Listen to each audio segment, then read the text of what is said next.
তো ডায়লগ আমি ভুলে যেতাম।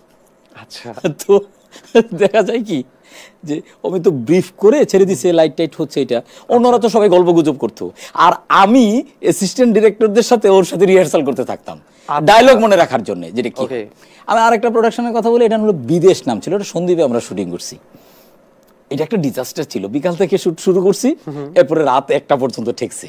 ও মাই গুডনেস, ঠিক আছে, এতবার আমি এতবার রিটেক হয়েছে। দিনের শুটিং রাতে চলে গেছে, রাতও অনেক হয়ে গেছিল। প্রোডাকশন হাউস তো আপনার উপরে খেপা থাকার কথা, পুরা টিমই তো খেপা। এবং আমি পরের দিন একটা পোস্ট দিছি, একটা ছবি দিয়ে, এইটার মধ্যে এক একজন এক একটা 435 টেক, 440 টেক, এরকম টেক বলতেছে, মানে বুঝুনি তো ব্যাপারটা, মানে কি পরিমাণই করছি। বাট দিন শেষে আমি অনেকে অনেকভাবে বোঝানোর চেষ্টা করি, আচ্ছা এটা বাদ দাও, এটা পারতেছি না বা এটা হচ্ছে না, এরকম ও ছাড়ে না, যার জন্য ছেলেটা আজকে এই অবস্থানে আছে। এবং কিছু কিছু জায়গায় এই যে ছেড়ে না দেওয়াটা, ডিরেক্টর হিসেবে এইটাই কাজ, যে আপনাকে নো বলা শিখতে হবে। যে আমি অ্যাকশন বললাম, কাট বললাম, ভাবা দিলাম, no, you have to say no, যে হয় নাই, হ্যাঁ হয় নাই, এটা এমনই হবে, এটা এমনই হবে। ঠিক আছে, তো এইরকম মজার ঘটনাও ঘটছে। বিউটিফুল। আমার নিজের শুটিং এ অনেক অদ্ভুত মজার ঘটনা ঘটছে। কিরকম একটা দুটো শুনি। এগুলো তো কি বলবো, অনেক লম্বা গল্প হয়ে যাবে না, বলেন একটু ছোট করেই না হলে বললেন, জাস্ট আপনি বুঝেন পাবলিককে কিভাবে এন্টারটেইন করতে হয়। আমার দ্বিতীয় প্রোডাকশন ডিরেকশনে, এটার নাম ছিল শেখ আব্দুর রহমানের আত্মজীবনী। আচ্ছা, শেখ আব্দুর রহমানের আত্মজীবনী, এটা হচ্ছে ওইটা টেলিফিল্ম ছিল, টেলিফিল্মের নাম।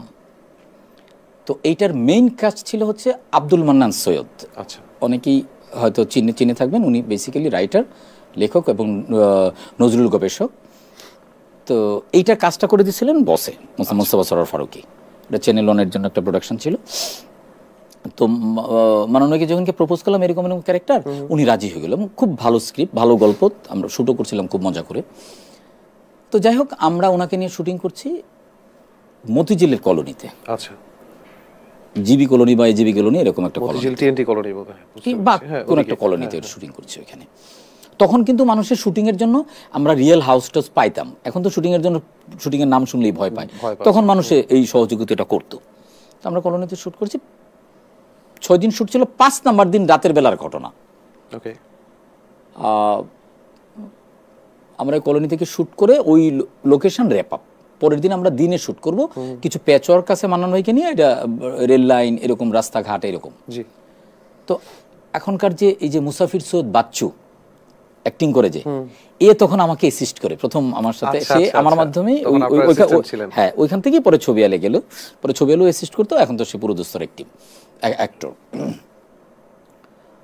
তো ও বাচ্চু পড়াশোনা